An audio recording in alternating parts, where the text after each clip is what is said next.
Good morning, Joan of Arc. Good morning.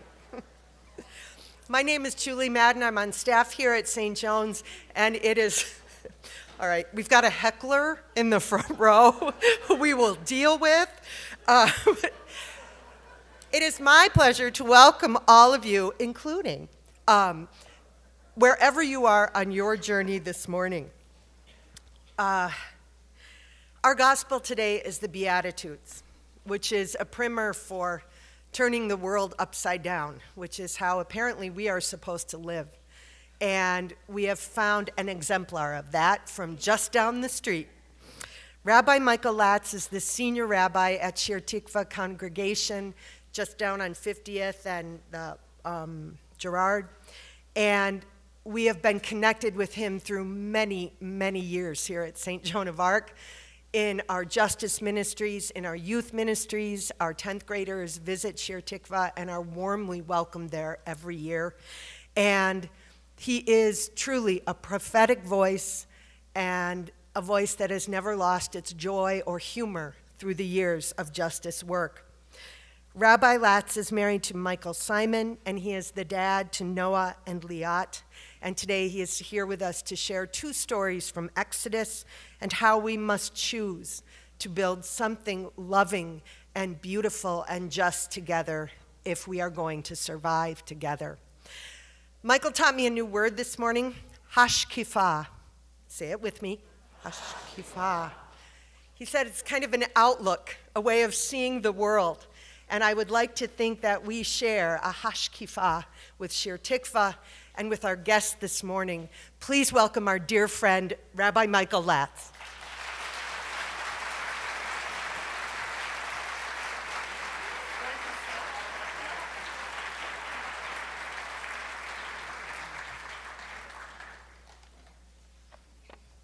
Thank you, Julie. First, a bit of a confession, since I haven't been in a Catholic church in a while. I grew up out in New Hope, and when I was 10 years old, the boy across the street named Charlie invited me over for dinner. Charlie had an older brother who we'll call David. Their aunt was visiting, and their Aunt Sally was a nun. And so they told me when she sat down, I should ask her if do you genuflect? But he didn't tell me that there was an L in the word. So I apologize to every nun in the world about genuflecting. You can think about how you might say that word without an L. And as a 10-year-old, it was quite embarrassing. True story.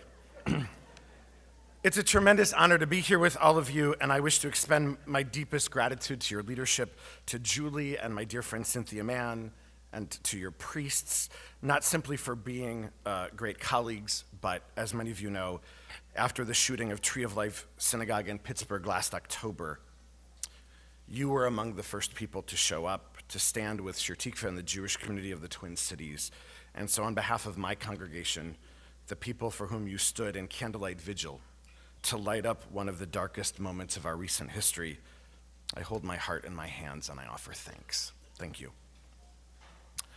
We Jewish people are in a moment of reading Torah when the Israelites are newly freed. We're in the book of Exodus.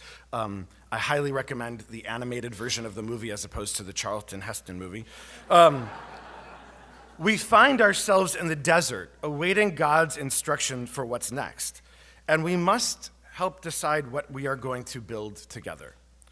You see, it turns out that freedom isn't so easy.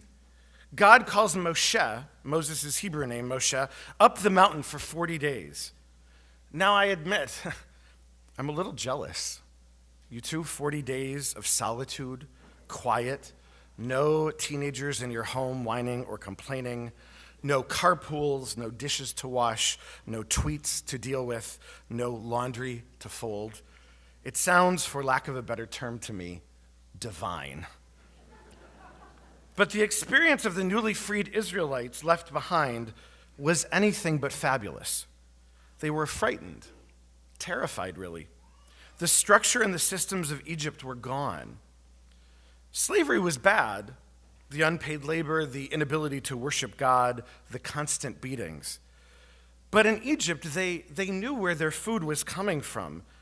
They understood who was in charge. They knew how things worked. Freedom, it turned out, was terrifying. And now Moshe, their trusted leader who spoke on God's behalf, was gone from their midst, and the people's anxiety grew exponentially. Vayar ha'am ki voshesh Moshe laredet min hahar, vayakel ha'am el Aharon, vayamru elav. When the people saw that Moses was so long in coming down the mountain, they gathered against Aaron, who was left in charge, and said, "Come, we need to make a god who shall go before us, because that guy Moses, who brought us from the land of Egypt, we don't know what happened to him. Lo yadenu mahayalo. We don't know what happened to him."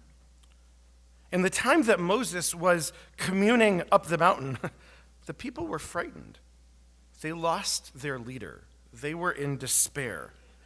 So they gathered, and as you know the story, I'm sure they built a molten calf, a golden calf to worship. We all know why they built it, right? People who live with fear do some pretty wild things. People who are afraid like to build walls.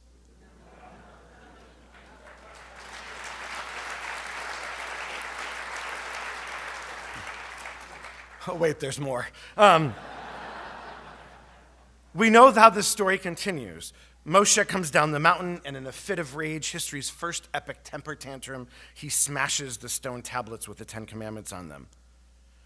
But the rabbis ask, what happened to those shattered pieces of tablets? What happens when something we value deeply, that we treasure, what happens when it breaks? What happens when someone we trust breaks it? Midrash, the corpus of Jewish literature created by rabbis to fill in the gaps in Torah, teaches that amidst much great debate, the people gathered the broken shards of the tablets and they placed them inside the Mishkan, inside the Holy Tabernacle, and they carried them with them for the 40 years of their desert sojourn. So too, I imagine it is with each of us. We carry in our bodies, we carry in our hearts, in Yiddish we'd say in our kishkas, in our guts, broken shards and whole lives. So the question before us, I believe, is that the way through the brokenness and the fear, the shattered pieces of stone that compromise our lives, Exodus asks, what are we going to build?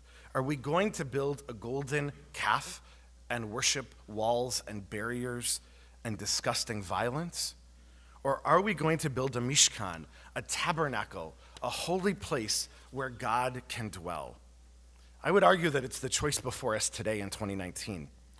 While the current administration of our nation would have us build a calf of white supremacy and a wall of xenophobia, we as faith communities, as Shir Tikva and St. Joan of Arc, are faced with a similar question. What are we going to build?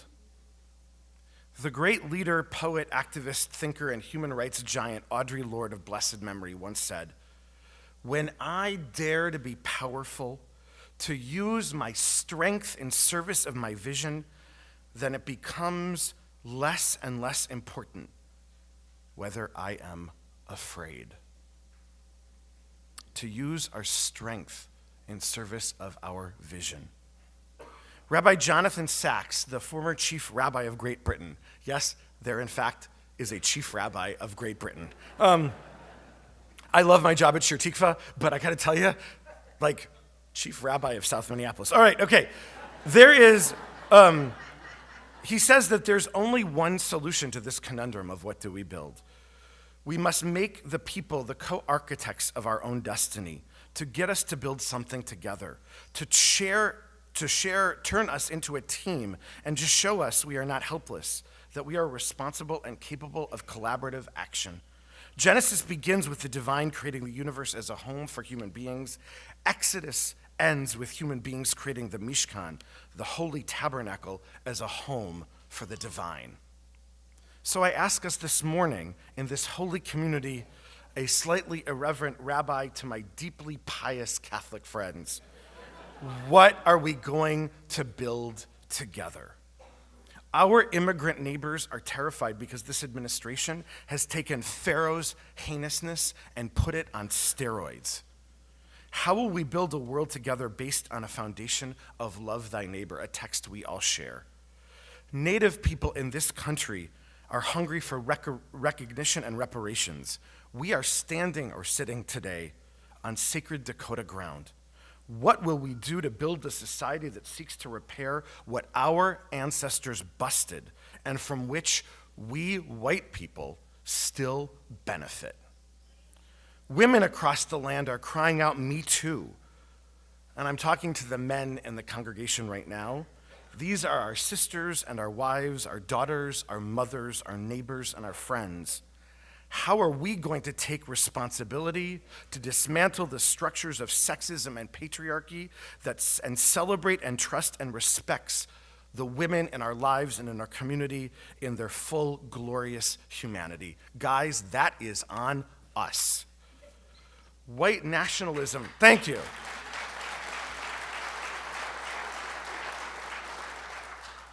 White nationalism is on the rise in our country, and people are bombing mosques in Bloomington and marching past synagogues in Charlottesville, proclaiming Jews will not replace us. How are we going to build a community together where Jews and Muslims and Christians and agnostics and atheists can join together in tenderness and in security and in love? Thank you. I appreciate the clapping because earlier this week the vice president spoke and was waiting for some clapping and he didn't get it. And after services, I'm going to tweet out they clapped for me. Okay.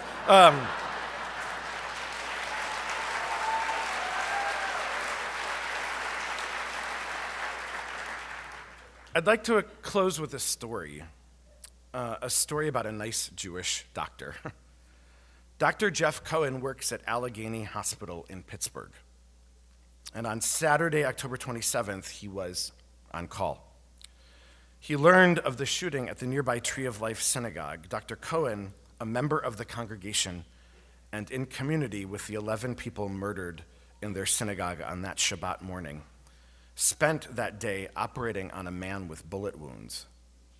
It was the very man who walked into the synagogue as morning worship began, yelling, "All Jews must die," before he opened fire, killing 11 and wounding 3 more. When asked how he could operate on the perpetrator of such a heinous crime, Dr. Cohen replied that as a doctor, my job is to care for him. My job is to care for him. I am not certain, and I confess, that I am as brave as Dr. Cohen. I hope I could be. I wish I could. But truth be told, I'm not certain. Our task, of course, is to cultivate a world in which such hatred and violence are eradicated, where gun violence is addressed by courageous public leaders, and where anti-Semitism and racism and homophobia, sexism, Islamophobia, and xenophobia are all addressed.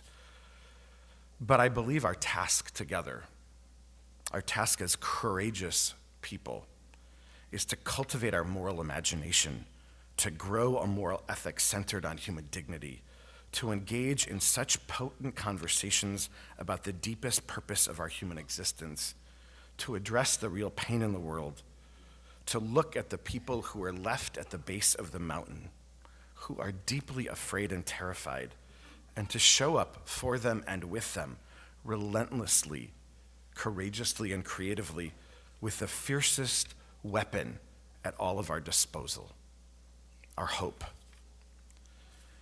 This week, we Jews around the world will continue to read from the book of Exodus, the story of our liberation, the joyous and ecstatic and exhilarating moments as the Israelites marched through the sea, leaving behind Egyptian bondage, seeking freedom in the promised land, faced with making a decision: will they build a golden calf or will they build a mishkan, a holy place for God to dwell?